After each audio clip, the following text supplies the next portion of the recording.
அஸ்ஸலாமு அலைக்கும். Welcome to JJ mumps kitchen. எல்லா போலும் இறைவனுக்கே. இன்றைக்கி சிக்கன் ரெண்டாங்க தான் நம்ம செய்ய போகிறோம்.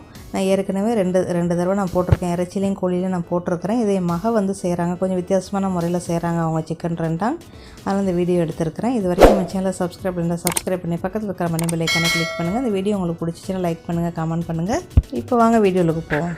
சின்ன வெங்காயம் ஒரு 10, பெரிய வெங்காயம் ஒரு 2 எடுத்துக்கிறோங்க. பெரிய வெங்காயமாக இருந்தால் இல்லைன்னா ஒரு 3-4 எடுத்துக்கிறோங்க. இஞ்சி ஒரு துண்டு, சித்திரத்தை ஒரு துண்டு, வாசனை புல் ஒரு 2, மஞ்சள், ஊசி மிளகா, சிகப்பு மிளகா இல்லைன்னா தவிர்த்துக்கிறோங்க. நம்ம வந்து சில்லி பேஸ்ட்டு போடுறதுனால அதனால் நமக்கு தேவையில்லை.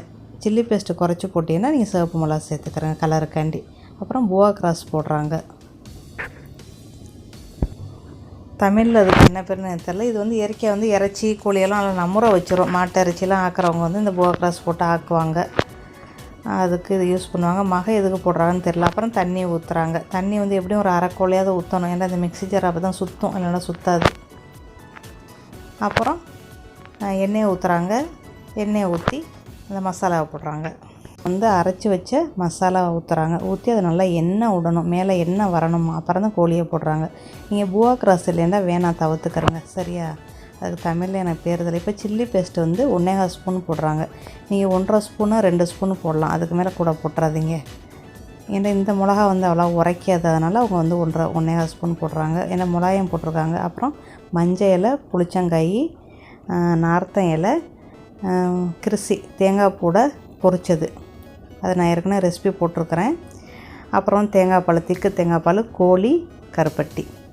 அந்த கிரிசி எப்படி செய்யணும்னா, நம்ம தேங்காய் பூ நல்லா வறுத்துக்கிட்டு நம்ம வந்து அதை தேங்காய் எண்ணெயை ஊற்றி நம்ம அரைச்சிக்கிறணும். அதுதான் கிரிசி. சரியா? அது இல்லைன்னா நீங்கள் செஞ்சுக்கிறங்க. அப்புறம் நல்லா அது எண்ணெய் விட்ட பிறகு கோழியை போடுறாங்க.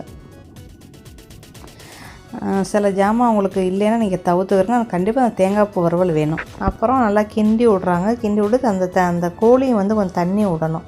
விட்ட பிறகு தான் தேங்காய் பாலை ஊற்றுறாங்க. எல்லாத்தையும் கிண்டி விட்டுட்டு கொஞ்சம் அந்த கோழியோட தண்ணியெல்லாம் விட்ட பிறகு உப்பு போடுறாங்கம்மா. உப்பு போட்டு கிண்டி விட்றாங்க. கிண்டி விட்டு மறுபடியும் மேலே லைட்டாக எண்ணெய் வரணும்னு சொல்கிறாங்க. அப்புறம் தான் தேங்காய் பால் ஊற்றுறாங்க. இந்த மசாலாவும் நம்ம கொஞ்சமாக தண்ணி ஊற்றி அரைச்சிருக்கிறோம். கோழியும் தண்ணியோட இந்த மாதிரி வந்த பிறகு தேங்காய் பால் ஊற்றுறாங்க. 200 மில்லி திக்கு தேங்காய் பாலும் இன்னொரு 100 மில்லி தண்ணியும் போடுங்க. அப்புறம் அதே கையோடையே கிரிசியை போட்டுறாங்க. தேங்காய் பூ ரோஸ்டர் இருக்குல்ல, அதை போட்டுறாங்க. என்னோடய ரெசிபியில் வந்து நான் கிரிசி எப்படி செய்யணும்னு நான் சொல்லியிருக்கிறேன். தேங்காய் பூ வந்து லைட்டாக வறுத்துக்கிட்டு எண்ணெயை ஊற்றி மறுபடியும் லேசாக வறுக்கணும். வறுத்து நல்லா சாக்லேட் கலரில் போன பிறகு மிக்ஸி ஜாரில் வந்து கொஞ்சமாக தேங்காய் எண்ணெயை ஊற்றி அரைச்சிருங்க. அதுக்கு பேர் தான் கிரிசி. இந்த ரெசிபிக்கு ரொம்ப முக்கியமான ஒரு இது அது, அந்த மசாலா தேங்காய் பூ. அது பேக்கெட்லேயே வாங்கி போடுறாங்க. அப்புறம் மஞ்சள் இலை ஒரு இலையை கிள்ளி போட்டாங்க.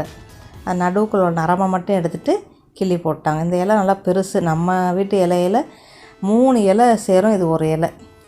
அப்புறம் புளிச்சங்காயை போடுறாங்க. உங்களுக்கு புளிச்சங்காய் இல்லைன்னா புளி தண்ணி கொஞ்சமாக கரைச்சி ஊற்றுங்க. அப்புறம் கருப்பட்டியும் போட்டாங்க. போட்டுட்டு இப்போ வந்து என்ன செய்கிறாங்க, மஞ்சள் இலையை வெட்டுறாங்க. கடைசியில் போடுறதுக்குள்ள பொருள் இருக்குது. இன்னும் ஒரு பேக்கெட் கிரிசி இருக்குது. 1 ஸ்பூனு தான் போட்டாங்க, 2 ஸ்பூன் போட்டாங்க. இன்னும் 2 ஸ்பூன் கிரிசி இருக்குது. இப்போ அதை கடைசியில் நம்ம அடுப்பு அடைக்க போகிற டயத்தில் அந்த கிரிசியை வந்து போடுறாங்க. கிரிசியை போட்டுட்டு நம்ம கிண்டி விட்டு மஞ்சளையை தூவி விட்டோம்னா முடிஞ்சிருச்சு, அவ்வளோதான். அப்புறம் எல்லாத்தையும் நல்லா கிண்டி விட்றாங்க. அந்த எண்ணெய் பார்த்திங்களா மேலே வருது, இந்த மாதிரி மேலே வரணும். நல்லா சுண்டி அப்படியே மேலே வரணும், சதண்டு இருக்கணும்.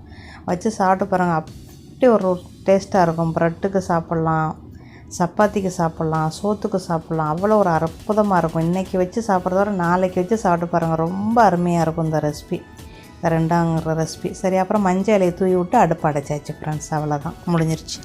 ரெண்டாங்க ரெடி. நம்ம சேனலை இது வரைக்கும் சப்ஸ்கிரைப் பண்ணல, சப்ஸ்கிரைப் பண்ணி பக்கத்தில் இருக்கிற மணி பெல் ஐக்கானை கிளிக் பண்ணிக்கிறேங்க. உங்களுக்கு இந்த வீடியோ பிடிச்சா கமெண்ட் பண்ணுங்கள், லைக் பண்ணுங்கள். இன்னொரு நல்ல பதிவில் சந்திக்கிறேன். Thank you. Hi guys, thank you for watching JJ Mom's Kitchen. Bye, see you soon.